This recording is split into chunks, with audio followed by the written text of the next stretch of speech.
Hey there, you. Welcome again. Today, checking out Jimmy Carr most offensive jokes. I don't know too much about Jimmy Carr, but today we're gonna be finding out who he is from this video. Without further ado, let's check it out.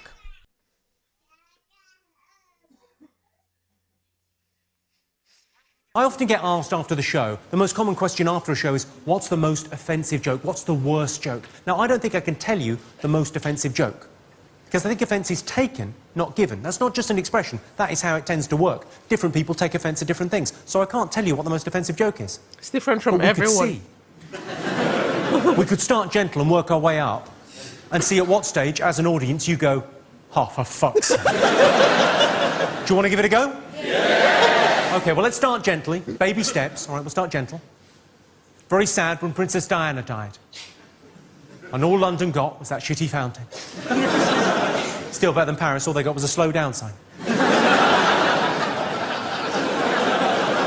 No one that offended, but you should have heard the fuss when I suggested it on the Raw Variety. Do you remember where you were when you heard Diana died? Yeah. I was in Kensington Gardens thinking this place needs something. The Twin Towers was the best of the Lord of the Rings films. No, the Twin Towers. Do you think it would have seemed less tragic if they hadn't been twins? I'll be honest with you, I feel more sorry for the people in the second tower than the people in the first tower. Do you? Because the people in the second tower, imagine that. Imagine you get into work one morning, the building next to yours, identical to yours, gets hit by a fucking plane. What's your first thought going to be? We dodged a bullet. Unlucky. 5 minutes later, oh, for fuck's sake. OK, you all seem fine so far. Let's go up a gear in terms of offence. Oh my God! Let's change tacks a little bit. People say dolphins are really intelligent. I think, yeah, but only compared to the retarded kids we got them swimming with.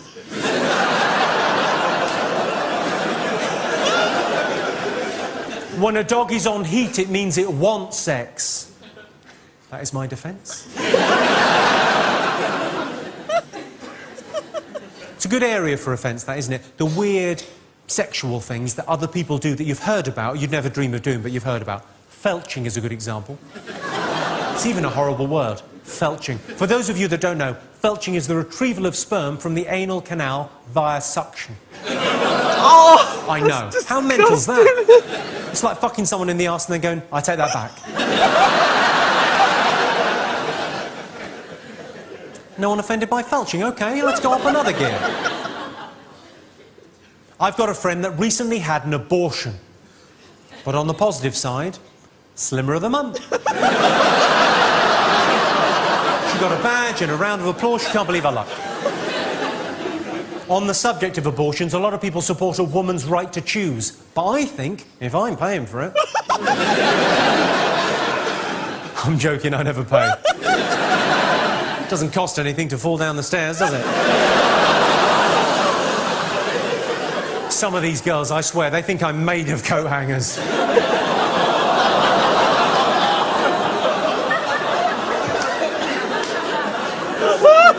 Well, I got a few of you.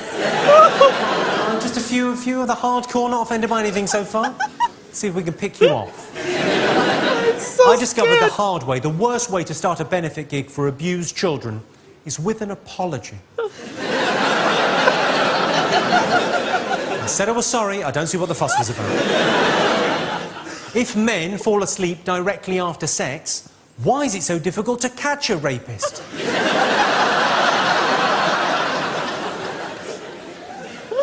No one offended. Right, let's bring out the big guns. Hitler and Pol Pot. Unquestionably two of history's biggest cunts. But let's try and see the good in the bad. And both Hitler and Pol Pot managed to conduct an awful lot of medical research without hurting any animals.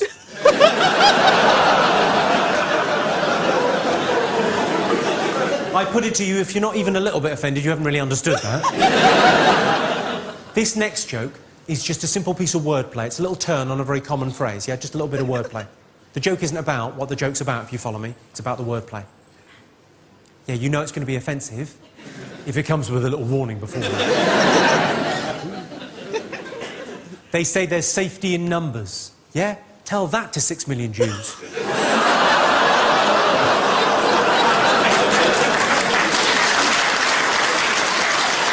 What is wrong? Really, London? Really? A round of applause?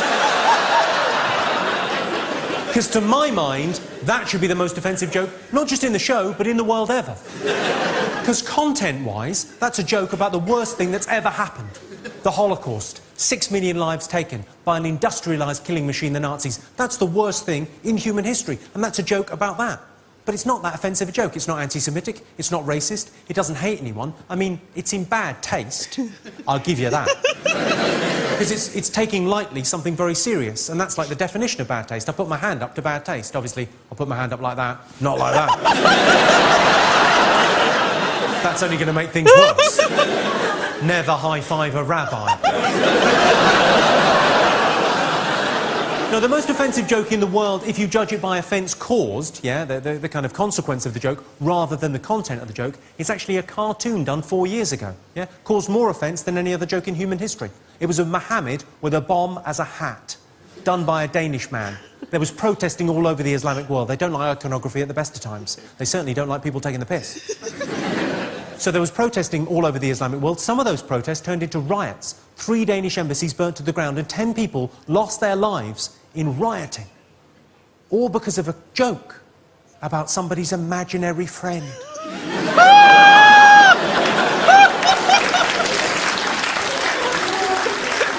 I'll be honest with you, I think some of the Islamic world slightly overreacted. I think the Iranian government slightly overreacted. They decided to boycott all Danish products. Now, I'm not sure they were doing a roaring trade in pornography, beer and bacon before.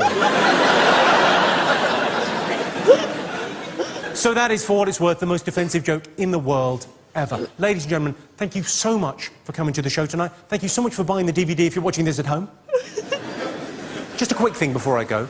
The worst thing about being told you've got Alzheimer's is it doesn't just happen the once. It's lovely, Jimmy Carr. Thank you very much indeed. Cheers, I appreciate it. Thank you for coming to the show. Thank you, everybody. Thank you, Tracy. Thank you, young man. Thank you. Good luck with the face, man. Take care. Thank you. Oh my god, the way he's telling the jokes, it's obviously about rapid fire and shock humor. You're laughing with your mouth wide open because you can't believe he just said that. But the way he said it is funny, but you know you should not be laughing. The jokes come so quickly. You barely even have time to recover from like the previous one, and he throws another one in there. His delivery is actually quite precise. Every joke lands so quickly, and he's touching such touchy subjects that I've not really heard any comedian joke around or about. That those are things that are so, those are obviously things that are really, really sad, that people would not find anything to laugh about in them. And he's just there throwing it out. I think it's all about the context, you know. It's funny.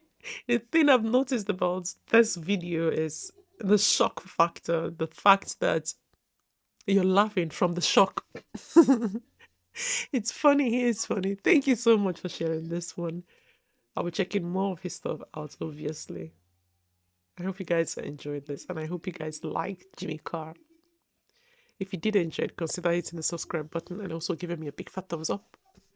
And I'll see you guys in the next one. Until then, stay safe, be kind, and bye.